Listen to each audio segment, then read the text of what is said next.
लक्ष्मी निवास या मालिकेच्या आजच्या भागात आपल्याला असं पाहायला मिळालं की जान्हवीला लक्ष्मी विचारते की तुझ्या आवाजाला काय झालेलं आहे. त्यानंतर जान्हवी जयंतचं काहीही कटकारस्थान अजिबात लक्ष्मीला कळू देत नाही. तर ती म्हणते की थंडगार ज्यूस पिल्यामुळं माझा आवाज बसलेला आहे.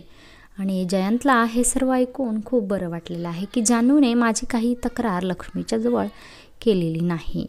इकडे लक्ष्मी देवळात चाललेली असते आणि विश्वा गाडी चालवत असतो. तो जान्हवीचाच विचार करत असतो आणि तेवढ्यात त्याच्या गाडीसमोर लक्ष्मी आलेली असते. तो जोराचा ब्रेक मारतो आणि धावत पळत त्या काकूंना सॉरी म्हणायला येतो.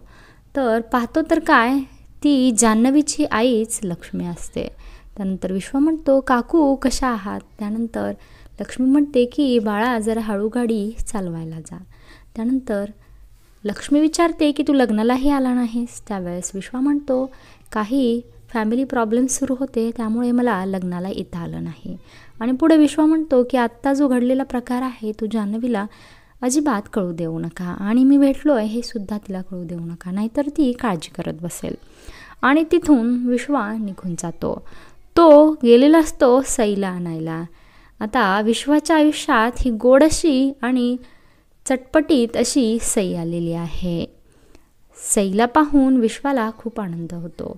सई एका झाडावर चढून कैरा तोडण्याचा प्रयत्न करत असते आणि सई म्हणते की अरे विश्वा, सासवड अजिबात बदललेलं नाही. लहानपणी जसं होतं तसंच आत्तासुद्धा अगदी तसंच आहे. विश्वा सईला घेऊन घरी निघून जातो. त्यानंतर विश्वाचे आईबाबा सईचा खूप लाड करतात. ती विश्वाची बहीण असते. ती शिकण्यासाठी बाहेर गेलेली असते. परंतु आता ही सई विश्वाचं आयुष्य अगदी मार्गी लावणार आणि विश्वाला सुधारून टाकणार हे आपल्याला येणाऱ्या भागांमध्येच पाहायला मिळणार आहे. विश्वाची आई सईला स्वतःच्या हाताने जेवण चारत असते आणि तिचा खूप लाडसुद्धा करताना आपल्याला पाहायला मिळते. इकडे सुपर्णा आणि रवी गुणांजीला भेटायला आलेले असतात. त्यांचं सोलार प्रोजेक्टसाठी ते त्यांना भेटायला येतात. इकडे भावना सिद्धूच्या घरी पोचलेली असते. मिस गाडे पाटलांचं ऑडिटचं काम तिच्याकडे आलेलं असतं आणि त्यांच्या सह्या घेण्यासाठीच भावना सिद्धूच्या घरी आलेली असते. भावनाला घरी आलेलं पाहून सिद्धू तर अगदी वेडाच झालेला असतो. भावना आता कशी रिॲक्ट होणार हे येणाऱ्या भागात कळेल.